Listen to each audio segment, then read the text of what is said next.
Dans quelle mesure l'architecture de la Maison Blanche aux États-Unis a-t-elle renforcé l'image de Donald Trump, influençant son succès auprès de l'électorat américain? Bienvenue sur Percé, je suis Lara, architecte, et aujourd'hui nous allons voir en quoi l'architecture de la Maison Blanche, elle contribue à projeter les valeurs de pouvoir et de tradition aux États-Unis, et comment elle a donc pu jouer un rôle, même subtil, dans la perception des électeurs pour cette réélection de Donald Trump. L'architecture, en quelque sorte, influence forcément l'image du président qui y réside.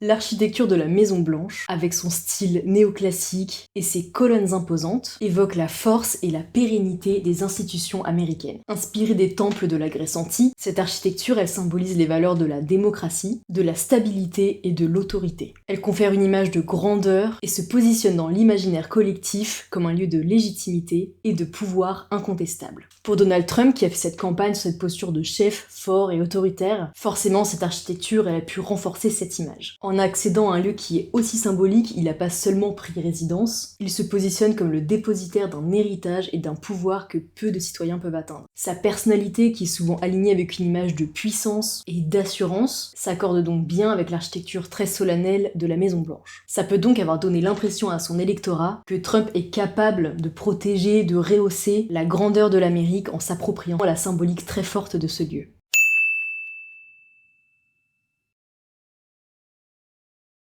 Mais la Maison Blanche, elle est aussi traditionnellement associée à la dignité, au respect, voire même à la retenue présidentielle. Tous ces précédents occupants, quel que soit leur parti, ils ont souvent mis en avant ces qualités, car elles sont au cœur même de la fonction présidentielle. Mais Donald Trump, lui, est arrivé avec une image non conformiste et une communication très directe, controversée même, qui tranche nettement avec l'image classique associée à la Maison Blanche. Ce contraste, il a joué un rôle un peu paradoxal. En se distinguant de ses prédécesseurs par une approche plus provocatrice, Donald Trump a renforcé sa connexion avec des électeurs en quête d'une rupture avec l'élite traditionnelle. Les électeurs de Donald Trump ont pu percevoir ce contraste comme une forme d'audace et d'authenticité. En transformant la Maison Blanche comme une forme de théâtre où il défie tous les codes, Donald Trump a attiré un public qui voit en lui une force capable de secouer l'ordre public tout en s'appropriant le siège de pouvoir suprême.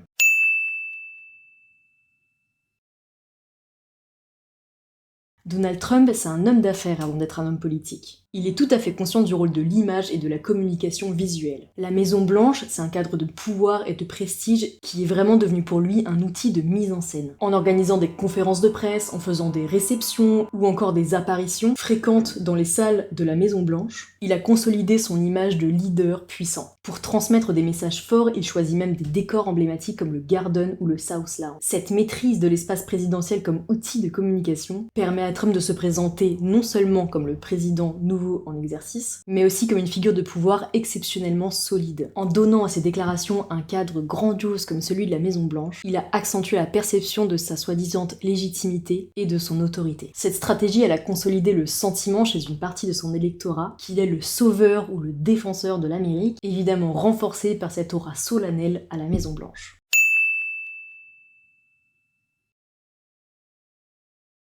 Une grande partie de l'électorat de Donald Trump se serait déconnecté du système politique et des institutions qu'il percevait comme dominées par des élites éloignées de leurs préoccupations. La Maison Blanche, en tant que symbole de cette élite et de ce pouvoir central, représentait elle aussi pour certains une forme de bureaucratie déconnectée du peuple. Et lors de sa campagne, Donald Trump a régulièrement insisté sur ce point, le fait de rendre au peuple le pouvoir. Et donc c'est en accédant à la Maison Blanche que Donald Trump a pu apparaître comme celui qui reprenait le symbole de ce pouvoir pour le compte des Américains ordinaires. Aux yeux de ses partisans, il incarne un mouvement de reconquête des institutions, en les détournant de la classe politique pour les remettre entre les mains du peuple. La Maison Blanche devient ainsi le symbole de cette reconquête, et son architecture, parue comme inaccessible et intouchable, devient donc le siège d'un président qui s'aligne à sa population et se place comme son porte-parole. On voit donc comment l'architecture grandiose de la Maison Blanche, elle a pu jouer un rôle dans cette élection américaine. Ce rôle est évidemment subtil, on ne va pas baser toute une campagne électorale sur cet unique symbole, mais l'architecture de la Maison Blanche a tout de même eu un rôle puissant dans la manière dont Donald Trump a communiqué ces derniers mois. T'auras donc compris, pour conclure, que ce bâtiment, qui représente traditionnellement le pouvoir et la stabilité, Donald Trump a su de nouveau s'en emparer pour redéfinir son image de leader hors norme, en rupture avec les élites et pourtant légitimé par l'iconographie présidentielle. Je te remercie d'avoir regardé cette vidéo. Si elle t'a plu, tu peux l'aimer, la commenter ou la partager autour de toi. Tu peux aussi t'abonner à cette chaîne YouTube, ça soutient énormément mon travail. En attendant, on peut se retrouver sur Instagram pour suivre toute l'actualité de Percé. Je te remercie et je te dis à très bientôt.